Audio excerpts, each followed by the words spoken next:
Right, so when you suck your thumb, got my little diet here, so your thumb is taking over your palate space. Yes. Now, as you know, this is where our tongue is supposed to be resting up here. Right. So a simple thumb habit trains that tongue to be forced down into the bottom of the mouth. So let's say this kid starts sucking the thumb. This tongue is not just going to go, oh, you know, I'm supposed to be resting up there and I'm supposed to close my mouth and breathe through my nose now. It needs therapy. You've got to then train that tongue to get back up, strengthen the lips to close, teach them how to breathe through the nose because they haven't done it for so long.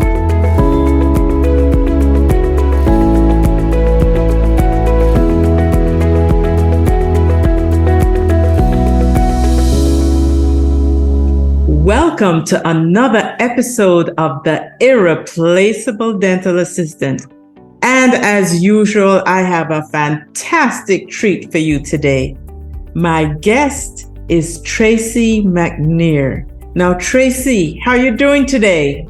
Hi, Dr. Lawson-Myers. I'm great. Thank you. Thank you for inviting me.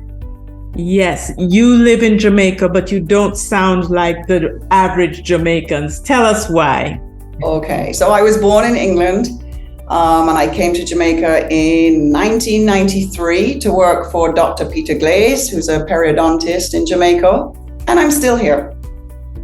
You got bitten. Big time. And you're looking quite fit, but I know there's a reason for that. You want to share with our guests what one of your favorite pastimes is? Well, I'm a bit of a tennis addict. And I do enjoy walking every day as well. I've always been an athlete. Back in my day, I was a high jumper. That was my young thing. From the age of 11 to 23, I was a ranked high jumper and junior international in England. And then when I came to Jamaica, I took up road races, I took up triathlons, and then I fell into tennis. And I am a tennis addict. Literally. Awesome. See, I learned so much about you in the last few minutes. But we're not here to talk today about your tennis and your athletic skills. Tell us who you are and why you think we're going to speak to you today. Okay, so I am a dental hygienist, as I've already said, and I've been in dental hygiene for 35. I've been here 30 years. I did about 5 years in England between the military and private practice. So I've got 35 years dental hygiene behind me. I still practice in dental hygiene with Dr. Glaze. And I also, in 2011, I became a certified Orofacial Myologist, and I hear that's what we're going to talk about today. Yes, an orofacial myologist. Tracey, what is orofacial myology? Some folks have never heard the term before. That is true. So let me try and give you the nutshell version. So basically, orofacial myology is a specialty which normally comes for people that have a dental or a speech therapy background. It focuses on the oral facial musculature. So we're looking at the tongue, we're looking at the lips, the face, how they breathe, anything to do with the muscles. So there's a lot of habits that cause detrimental muscle patterns, muscle function. So what we're trying to do is really reprogram those muscles to make them behave, make them function correctly, make them rest correctly. And that can do lots of good things. That can actually encourage good facial and jaw and growth and development. We teach the tongue to rest in a correct tongue resting position, which is key for a correct muscle pattern for swallowing so we don't thrust. It also encourages good speech. And also it pushes along orthodontics when patients are in braces. It keeps things moving. And also maintains the stability of the finished product once the orthodontist has finished. So that basically is orofacial myology in a nutshell. In a nutshell. Well, you and I have been working together for numerous years, and I can tell you, I don't know where I'd be without you. Thank you. What's the ideal age for someone to see an orofacial myologist? Okay. So to be able to do orofacial myology, you have to have, as a patient, a little bit of an understanding and of what we're doing, why we're doing it. Obviously, some degree of cooperation. So normally, about age 5, I can normally have a child understand why it's going to be sensible that they say goodbye to their thumb sucking habit. Obviously, all the exercises are kid friendly. It doesn't matter whether they're 5 or 55. They're all the same exercises depending on the patient's needs. So 5 is a good start, but adults can benefit. There's no real cutoff for benefits for doing orofacial myology. Now, there are some issues there's some disorders that people are actually born with. Like, so a baby, there's certain disorders that should be picked up in an ideal world from birth. So the baby's born, is the baby tongue-tied? Is the baby latching on? Is the baby having lots of colic, not able to latch on? Feeding issues, airway issues, restriction issues in terms of a tongue tie, which creates all kind of problems, even for a newborn. So I'm not going to do therapy with a newborn baby, but I would expect that a good pediatrician or ENT, a medical person that comes into that child's life before 5 years should be picking up on those kind of things and trying to just do that little bit of surgery on the tongue tie, very quick, easy surgery, just to save that tongue learning those incorrect muscle patterns and then save us down the line having to correct it later on. Yes, I agree with you 150%. So let me flip it on you. Is there any age that you would consider, well, this person is too old to have orofacial myology? No, I think, what was the oldest patient I've had? No, I mean, I've had patients up into their 60s. As you know, as a dentist, you refer patients for braces at all stages of life. For whatever reason, the patient is not always able to get their braces when they're 16. Some people have to work for it and earn their money to be able to do the braces. So some patients do a lot of orthodontic work late in life, or maybe they've lost teeth, doing implants, all kind of reasons why they could be in that situation later on. So even if that patient had a thumb sucking habit till they were 15, when they go into braces, whether they're 20, whether they're 30, 40, 50, they're still going to have that incorrect muscle pattern. They could still have that tongue that's resting forward, pressuring the teeth. Maybe they're still sucking their tongue. I've even had a couple of adults that were still sucking their thumb as an adult patient. So absolutely not. There's always a reason and a benefit for a patient to do therapy at an older age. Okay, so what are some telltale signs that somebody probably is going to need therapy? Right, well, there's quite a few actually. So one of the main things that you can look for is if somebody's always got their mouth open, right? Are the lips apart? Now that doesn't always indicate that they're mouth breathing. It may be for some patients. Some people just have a mouth open posture. Some people have a mouth open posture because they literally cannot breathe through their nose. You may see a very visible tongue. They may be sitting there with the tongue literally sticking through the lips. Mm-hmm. They may have heavy speech, like lisp speech on typical sounds that you can pick up. They may be having an anterior open bite, an overjet. Those things can be indicative of maybe an active habit. Maybe it's a poor tongue resting position. Maybe they're still sucking their tongue. Maybe they gave up sucking the tongue, but the tongue doesn't automatically self-correct its position. Correct. Maybe if they're in braces, like I said, and it's just not moving. It's like the braces are on, they're in them forever. The things are not moving as they're supposed to be. Or if they've done the braces and they're starting to unravel, for want of a better description. So they've taken off their braces, got this beautiful smile. I could show you a picture now, actually. This was a patient that came to me who decided to suck his tongue after the braces came off. Oops. Yeah, not good. So you can see where he positioned his tongue. and he's immediately opened back that bite. Yes. Okay.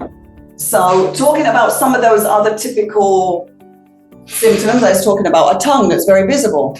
Now, some people may have their tongue resting like this, but still manage to keep their lips together. Mm-hmm. They hide it. Some people hide it very well. A very trained eye can see a little bit of tension on the mentalis muscle and a little bit of quivering on the lip. And often parents know when their children are doing that. So this is an example here of just a very bad tongue resting position. And as you can see, the orthodontist is going to have a hard time trying to get these teeth closed if this tongue is fighting to open. Okay. So again, this is just another example of a very bad tongue resting position. This child actually did have a tongue tie at birth, and that was, the tongue still didn't learn how to function without doing therapy, but that was how it was. And you can see how it pushes up the bone, causes a big open bite. Typical textbook tongue tie. Now, as you know, they don't all look like this. They're not all quite as obvious, right? They come in various degrees of restriction. Some are very tight, some are very pliable, some can still function. This is textbook, very bad. Should have had, so now this is what I was talking about when you would hope that a pediatrician would pick up on this. Or this child was 7 years old when he came to me, and he wasn't coming to assess his tongue, he was coming to give up his thumb. His speech was terrible, big lower lip, already pulling apart of the teeth. And as you know, this is that heart shape is that typical advanced case of tongue tie. And then of course we've got, look down their throat and you've got these big tonsils blocking the airway, which can cause airway issues, but also can push the tongue very, very forward. So this is just some little bit of the buff. I was talking about the teeth. You can look at the teeth and you can see the buffed out teeth from a thumb sucker here, and the open bite as well. So those are just, this is a typical thumb sucker, typical open bite. So those are just a few of the pictures I thought I would put up so that your viewers can kind of get an idea of some of the very typical things. Obviously as well, you know, any kind of habit, any kind of habit, you know, your finger, your thumb, the tongue sucking, extended use. I can tell you that we fight an uphill battle with tongue ties all the time, because there are many physicians who say, oh, the child can eat, they can swallow, there's no need to do anything about it. Yeah. An uphill battle. Yeah. But, you know, all we can do is continue to educate people, and over time, hopefully there'll be a shift. I personally don't believe in putting on any kind of orthodontic appliance until a habit is broken. Right. Because I say to my parents, once that wire comes off, all bets are off. Everything goes out the window that you tried to achieve.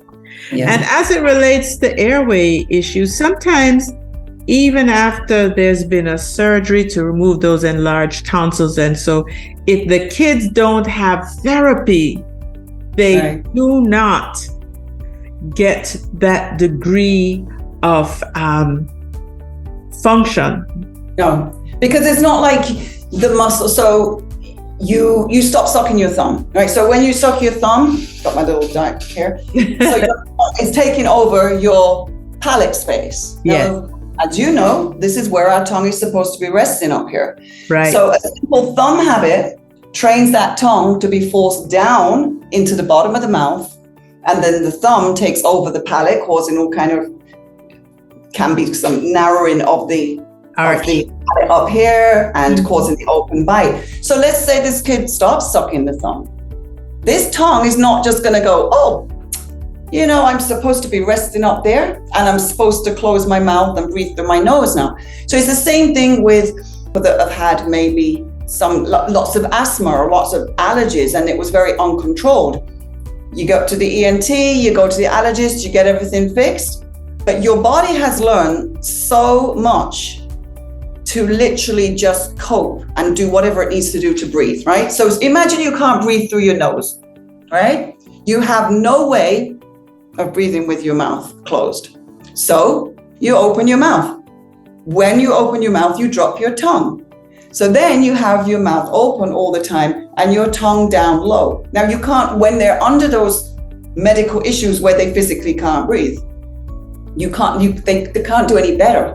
But if it's fixed, it needs therapy. You've got to then train that tongue to get back up, strengthen the lips to close, teach them how to breathe through the nose because they haven't done it for so long. So there's not normally a spontaneous change and, my tongue is just going to spring back in a good position. So it does take a little bit of training. Yes. And, this whole thing is really a team effort. And if every player weighs in, then our patients are so much better off, Absolutely. I have a question for you. So we know that thumb sucking of the tongue, we know that inability to breathe through the nose are things that can cause one to need therapy. Are there any other things that you would mention? You just hit the two big ones, right? Airway, that's normally the prime cause, something that compromises the airway, like you say. Is it the asthma, the allergies, the tonsils, the adenoids, deviated septum, hypertrophic turbinates? Now, I'm not a doctor. I don't diagnose those things. I observe in my examination. When I see those red flags, I immediately send to my favorite ENT. So the habits, as you've already said, those habits are a cause of a myofunctional disorder. But then the structural issue we have with the tongue tie as well, which prevents, that last picture I showed you with the extreme tongue restriction, there's no way I can teach that kid to put his tongue up in the top of his mouth because it's stuck down there. Totally impossible. As you know, genetics can sometimes play a little bit in everything in life. So there's a little bit of a genetic component. I mean, if dad's got a big class 3 occlusion, there could be a good chance that Johnny's going to have a good class 3 occlusion as well. And then, you've got that whole tongue coming forward with the lower jaw as well. And also some neurological issues. Obviously Down syndrome, they have generally smaller jaws. So their tongue appears to be quite large in relative to the rest of their jaw structure. Cerebral palsy patients who have very low muscle tone, who could have a mouth open posture, drooling issues. So there's some neurological issues as well. So we have a lot of dental assistants listening and viewing this podcast, depending on which platform they've tuned in to us. What role do you see a dental assistant playing in terms of educating and encouraging our patients who may need orofacial myology?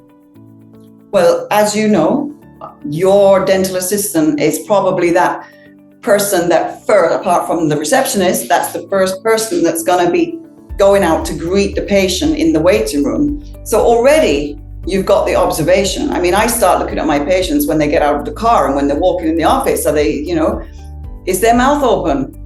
Is their tongue sticking out? Can you see the open bite? Look at the teeth. Look visually at that first meeting as you call in the person into the office. Also, as you know, the posture. Posture too. I take photographs in my office. I look at facial symmetry as well as head posture, because as you know, a forward head posture can indicate a forward tongue resting position as well as some airway problems. And you're going to take a medical history. You're going to ask about the allergies, the asthma and all of those things. It's not that hard to just say, do you have any habits that I need to know about? Are you still sucking your thumb? Do you have a tongue sucking issue? And even if when you get them in the chair, then you're going to have those visual signs. You can take a glance down their throat. You're going to see if there's tonsils bulging at the back of the throat. You're going to see the open bite. You're going to see the overjet. You're going to see potentially big spaces, protrusion in the dentition, which can automatically, when I'm in the dental hygiene office, I'm not doing a full orofacial myology examination like I would do when I see a patient for that. But there's those simple telltale signs that can just start a conversation. Mr. Jones, are you sucking your tongue? Did you used to suck your tongue? Simple as that. Well, actually, yeah, I still suck my tongue. Well, then you've got that conversation. And as you know, those tongues, some of them are going to fight your assistant. She's there with the suction, trying to get that tongue out of the way so you can get that lingual restoration put in. That tongue can be a sign, as well as how well they're breathing. You know, when you get that patient and the minute you take them back in the chair, they already can't breathe because you've taken them back this far. And then as soon as you tell them to open the mouth, you don't even necessarily spray anything and they're already choking on their saliva. They feel like they can't breathe. Now, some of them are just challenging patients, but there's others that literally, so then, okay, are you able to breathe through your nose? Close. Let's see if you can breathe through your nose. Sometimes, as you know, it's just a matter of just coaxing the patient to nasal breathe and relax and keep their mouth open. That's fine. But for some patients, it could be an indication that they literally cannot breathe through their nose for whatever reason. And that could warrant a referral maybe to an ENT to just see what's going on. So there's, and also the listening. I mean, in this process, your assistant, as well as yourself, you're going to have some conversation with this patient. Are you seeing the tongue when they're speaking to you? Are you hearing this very heavy lisp speech? So there's all these little signs that can prompt. Well, Tracey, you hit the nail on the head. The reality is, if we know what we're looking for, there's so much that just observing can tell us. There's so much that listening can tell us. There's so much that the medical history can tell us. So our dental assistants really have the opportunity to learn and to understand far more about the patient than they realize, not just about the dentition, but also about oral habits. Yes. Now, Tracey, I have $1 million question for you. Sounds ominous. Are you ready? She says, I don't know if I should say yes. I always end my podcast with a quote. Do you have a special quote that you'd like to share with us today? Well, actually, I do. And my quote is very myofunctional therapy orientated. That's fine. So when I have my patients and I have them giving me a quick grin, or I quickly part their lips when they're not expecting me to be looking. If you see pink, you've got to think. If you see black, the tongue is back. All right. So what does that mean? Basically, at rest, as you know, the tongue should be up in the palate. So if our tongue is up, resting, tongue tip on the incisive papilla, lightly suctioned, even if they grin, you're not going to see any pink tongue unless they have a myofunctional disorder, because then you might see the tongue pushing here. They may have spaces between all of their teeth, and you may see that tongue squishing through those spaces. So mine is, if you see pink, you got to think. If you see black, the tongue is back. Oh my goodness. That's my own personal. I love that. That's easy to remember. Mm-hmm. And it doesn't surprise me that you'd think of something to say like that, because I see something right back there that I'm very familiar with. It's a very colorful little book. Do you know anything about that book? This book right here is my Tooth Fairy Island Adventure. Oh. This is about a Jamaican tooth fairy who has all our friends from overseas down for a little bit of a vacation. And boy, did they get into some trouble. They go all the way around Jamaica.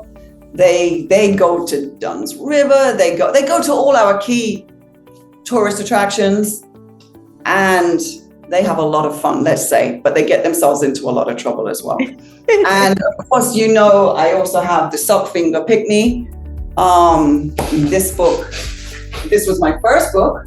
And this primarily is about thumb sucking habit. And I wrote this book to literally really put Caribbean children of color, who are most of my clientele, into a book which would help them about giving up their thumb sucking habit. Because there's lots of books out there, but maybe you don't see a traditional Jamaican child in the book. So this is my Suck Finger Pick-Me.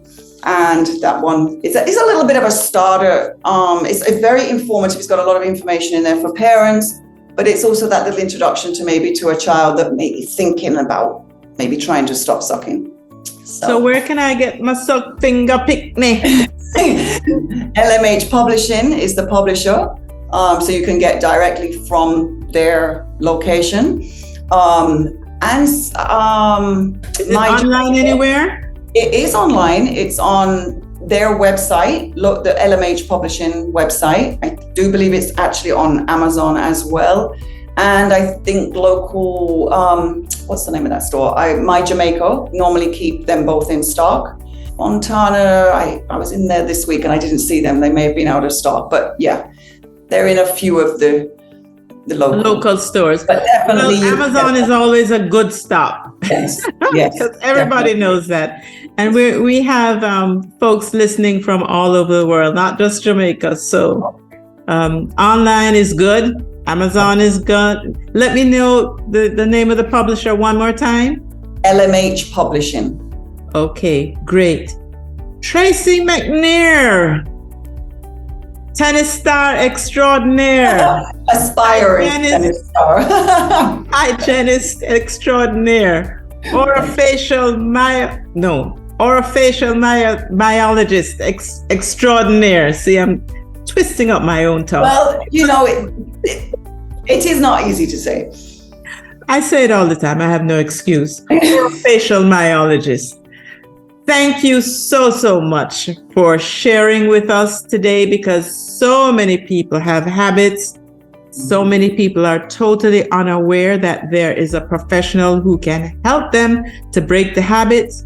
Yeah. As I say, break the habit before you invest in straightening the teeth, because if that habit is not broken, as soon as those braces come off, the tongue, it has the power to move bone and teeth. So let's get those habits. Did you repeat that? I said, and then the investment has gone. Up in smoke. It's a lot of investment for people to do braces. So that's what they've got to look after. So, and I have, generally the orthodontists here are very onto looking for those things and do make referrals. So I agree 110%. So if the patient doesn't want to come, they don't want to do the work, they're going to suffer. But they do get referred. The orthodontists here are very on the ball when it comes to myofunctional therapy. I agree with that 150%. Tracey, thanks again. God bless you. Thank you have a wonderful afternoon. Thank you. Thanks a lot.